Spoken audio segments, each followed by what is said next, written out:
सभा में उपस्थित हमारे कांग्रेस के जिला परिषद के प्रत्याशी लक्ष्मी सैनी जी, हमारे यहाँ से डायरेक्टर के प्रत्याशी सुनीत और पड़ोस मांडकी से हमारे प्रत्याशी रामजीलाल मेघवाल जी, हम इन्हीं को मान लेते हैं प्रत्याशी।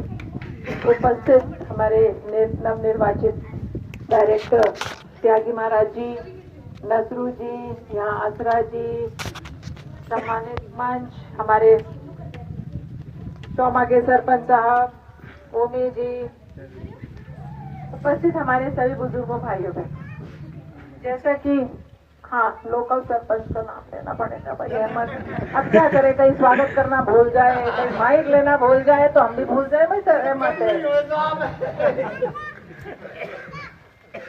जैसा कि आप सब जानते हैं कि पंचायतों के चुनाव हैं और मुझे लगता है कोरोना के लिए में जो टाइम निकला 1.5-2 साल का, उसके बाद एक रौनक सी आई है पूरे इलाके में, क्योंकि चाहे कोरोना काल में आप लॉकडाउन में थे लेकिन रामगढ़ में विकासों का कोई लॉकडाउन नहीं लगा था। देखिए मतलब घर बैठे आप रोज देखते थे, आज कॉलेज आ गया, आज पंचायत समिति आ गया, नगर पालिका आ गया, तहसील आ गई, आज राम गोविंदगढ़ में नगर पालिका आ गई, वहाँ पंचायत समिति आ गई, वहाँ एसडीएम कार्यालय आ गया, आपका रीको का इंडस्ट्रियल एरिया आ गया, मोनपुर करबला के आगे पगड़ राजपूत में आ गया, आपके हाईवे बन गए, मतलब कामों में कोई लॉकडाउन नहीं लगा था। सबसे बड़ी बात यह है, और आप बहुत भाग्यशाली हैं कि राजस्थान में कांग्रेस की सरकार है और हमारे मुख्यमंत्री अशोक गहलोत जी जैसे गांधीवादी व्यक्ति हैं, जिन्होंने इस महामारी में इतना अच्छे तरीके से सबको संभाला और एक नारा लगाया था कि हमारे राजस्थान में कोई भूखा नहीं सोएगा।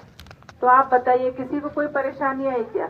डबल राशन बांटा गया, किट रखी हुई थी कि किसी को परेशानी है तो दाल चावल मसाले तेल आलू सब था उस किट में, कि हमारे यहाँ के व्यक्तियों को परेशान नहीं रहना है। खासतौर पे जो मजदूरी पे जाते थे वो तो रोज दिहाड़ी वाले अगर 2 दिन नहीं गए तो कितना नुकसान है, लेकिन ऊपर वाले ने और नीचे अशोक गहलोत जी ने मोर्चा संभाला और बहुत बढ़िया तरीके से हमारा ये बुरा वक्त भी निकला। पूरी दुनिया में हाहाकार मच रही थी, दिल्ली में लोग ऑक्सीजन की कमी से मर रहे थे, यूपी में तो लाखों लोग मर गए, उनको गंगा किनारे वैसे ही दफना दिया, अंतिम संस्कार भी नहीं किया। हालांकि वहाँ बीजेपी की सरकार है, योगी जी बैठे हुए हैं वहाँ पर, लेकिन उनको किसी की परवाह नहीं है। देखिए यूपी दिल्ली बिहार के कितने मरीज तो अलवर आए और तब जाके ठीक हुए, कुछ जयपुर गए। कहने की बात ये थी कि अगर सरकार की सोच अच्छी होती है तो काम अच्छे होते हैं और समय भी अच्छा निकलता है, लेकिन जब सरकार की नीतियां ही गलत है, कुछ सोच ही नहीं है तो सब कुछ गलत हो जाता है।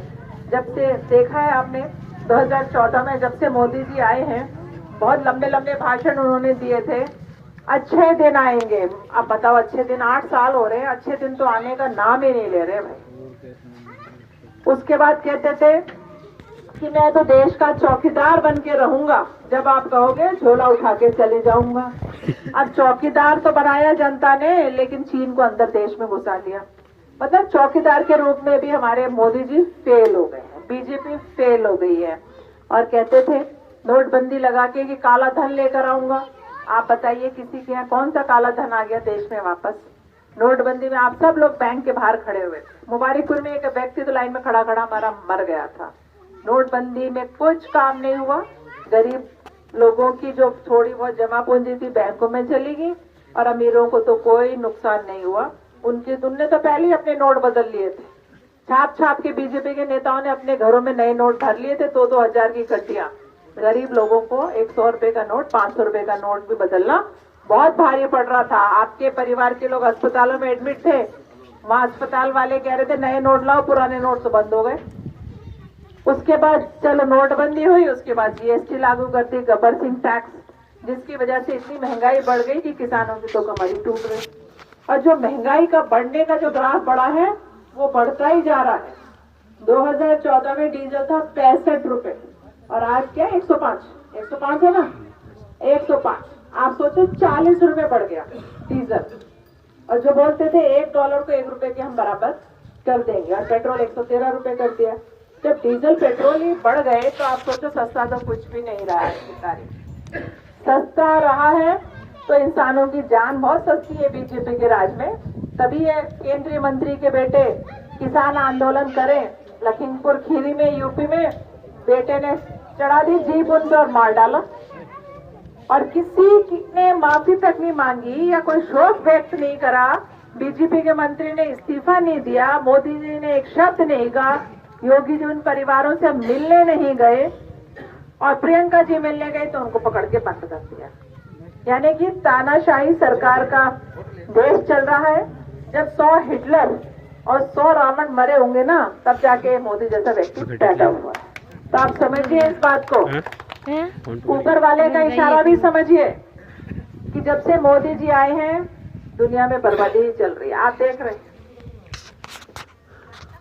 सबसे बड़ा जो महामारी आई है ये कोरोना।